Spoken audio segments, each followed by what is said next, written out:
We have a roller coaster of car of mass 500 kg starting from rest at, so this is starting from rest, or let me write it on the other side, 0 meter per second,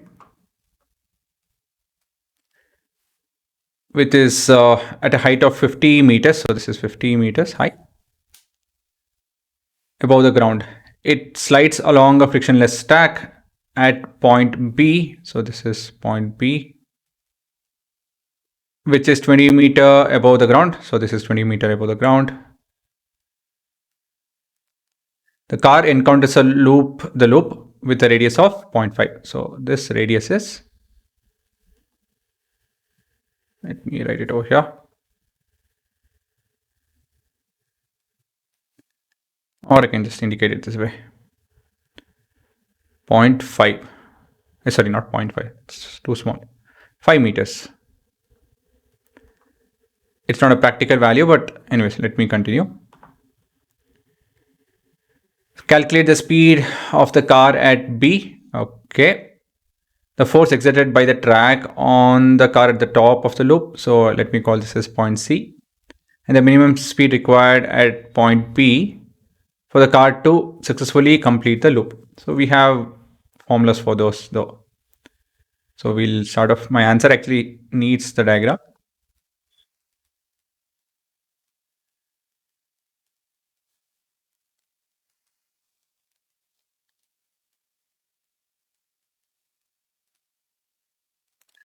Okay, first thing first, the speed at point B. How do you figure it out?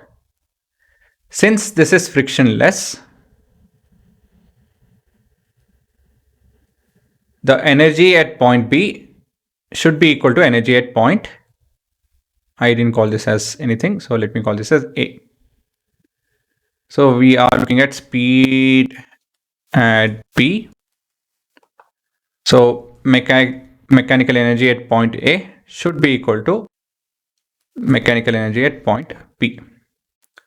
So mechanical energy at point A is potential energy at point A plus potential energy at point, kinetic energy at point A.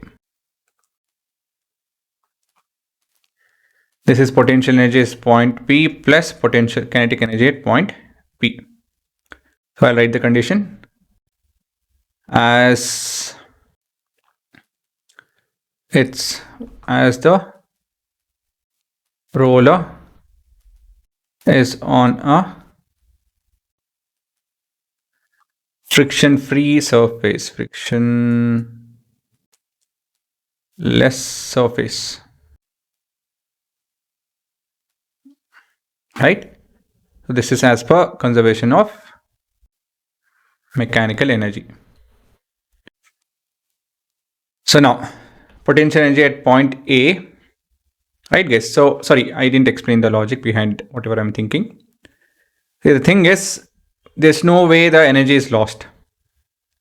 Whatever potential energy is there, it has to have been converted to kinetic energy, and still there is some potential energy over here. So that would be the result over here, right? So, and with this information, I can easily find the answer. M into G into H is 50 plus 0 is equal to M into G into 20 meters above the ground plus half mv square at B. Right, with respect to B and A, I'm substituting values over here. So M is common throughout, and bit of arranging things. So this is 50. If I send this across, oh sorry, there is a G. This is 300, 600. So VB is root of 600 meter per second. That you guys can solve. A simple and straightforward scenarios. Now we are looking at the force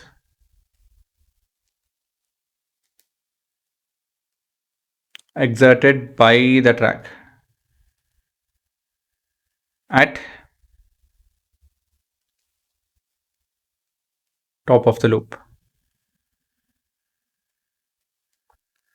So, okay, what's happening? What's happening at the top of the loop? Well, first thing is, it doesn't matter where. you have gravitational pull. But it's going in circular manner. For anything going in circular manner, we need the centripetal force. Who will provide the centripetal force? This is provided by the track. Right? Of course, the centripetal force is also helped by your gravity, and it has to be by the track as well. Of course, if the track is not supporting, the gravity might be enough to do it. Anyways, that we don't know. But the point is, since it's going in a circular manner, we need a centripetal force. That is very clear. So centripetal force will be a combination of your mg, okay, and a force by the track. Maybe it's there, maybe it's not there. I don't know. But this is the funda. Now, how much centripetal force is needed? That we need to figure out. Okay, the centripetal force needed at a point, we need to figure out that. So, should I write the formula first? See, centripetal force is given by mv square by r, if you guys remember that. So, the force that is needed to keep the thing in circular manner and stuff. So, mv square by r. So, basically, we need the velocity at that point. So, this tangential velocity. Just a second. This velocity we need at point C, I guess, if I'm right.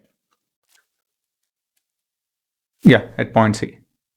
And this is centripetal force, by the way. Okay, guys. This is not force at the C. This I meant centripetal force. Now, we need to figure out this to calculate to go forward. How do you figure out velocity at the top? Yes, again, make use of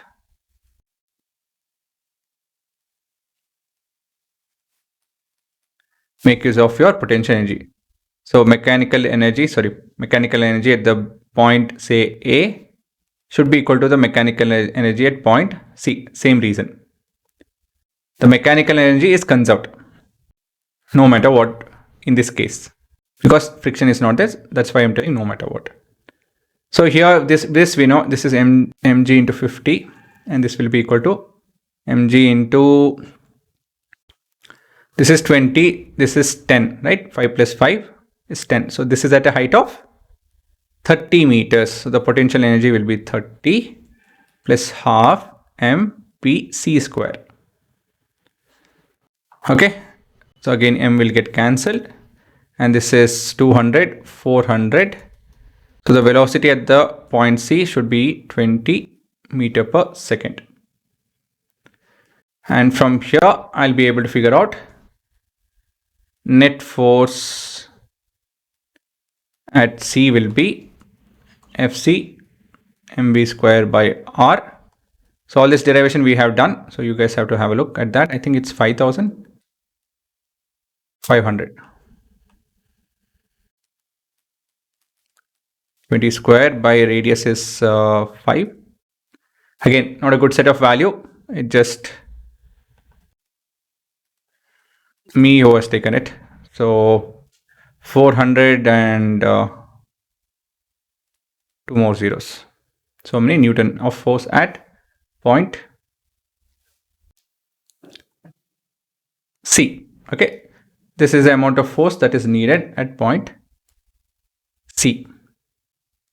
And then we'll applying Newton's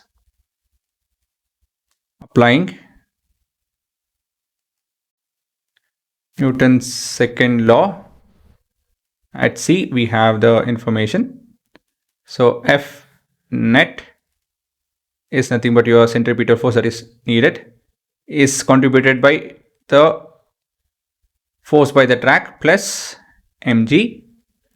So this is 40,000 and this is force by the track plus this is 500 into 10.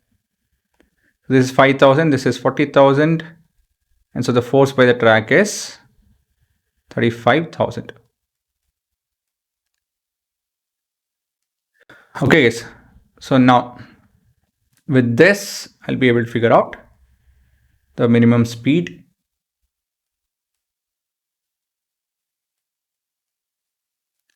which is given by mg is equal to mv square by r. Oh no, I'm sorry. We can use the formula directly.